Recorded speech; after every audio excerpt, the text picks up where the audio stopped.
জাতীয় নির্বাচনের আগে হবে না স্থানীয় সরকারের ভোট। রাজধানীর আগারগাঁওয়ে সাংবাদিকদের এ তথ্য জানিয়েছেন প্রধান নির্বাচন কমিশনার একেএম নাসির উদ্দিন। বলেন, ইভিএমে নয়, ব্যালটের মাধ্যমে নেওয়া হবে ভোট। সুষ্ঠু নির্বাচন আয়োজন করতে না পারলে শহীদের রক্তের সাথে বেইমানি করা হবে বলে মন্তব্য করেন সিইসি। জানান, গ্রহণযোগ্য একটি নির্বাচন করতে চান তারা, এজন্য প্রয়োজন হলে পরিবর্তন করা হবে বিধিবিধান। ভালো নির্বাচন দিতে গিয়ে যদি কোনো বিধিবিধান বা আইন কানুন পরিবর্তন করতে হয়, আমরা সেটা করে নেব। স্থানীয় সরকারের নির্বাচনের বিষয়টি আমাদের আপাতত বিবেচনায় নেই। আমরা ন্যাশনাল ইলেকশন নিয়ে কাজ করছি, সে লক্ষ্যেই আমাদের প্রস্তুতি এগিয়ে চলছে। আমরা কাউকে জিতানোর জন্য বা কাউকে হারানোর জন্য আমরা সীমানা নির্ধারণ করব না।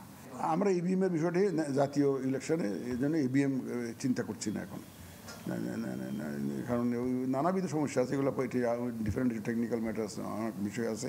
বছর শেষের খুশি নগদে হবে বেশি। নগদ পেমেন্টে নির্দিষ্ট ক্যাটাগরির কেনাকাটায় 300 টাকা পর্যন্ত ক্যাশব্যাক।